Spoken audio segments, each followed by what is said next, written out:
नागकर पण नागपूरकरांचा कुठे नागपूरकर एकदा आवाज झाला म्हणजे आवाज उलट डॉक्टर बाबासाहेब आंबेडकरांचा जे पण आपण श्वास घेतो ना ते पण बाबासाहेब म्हणत.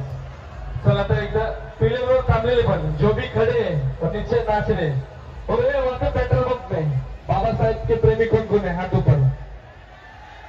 चलो बाबासाहेब प्रेमी हाथ ऊपर सबको हाथ ऊपर यहाँ पे भी हाथ ऊपर चला हाथ ऊपर guys first time in Nagpur चला हाथ ऊपर लेफ्ट लेफ्ट लेफ्ट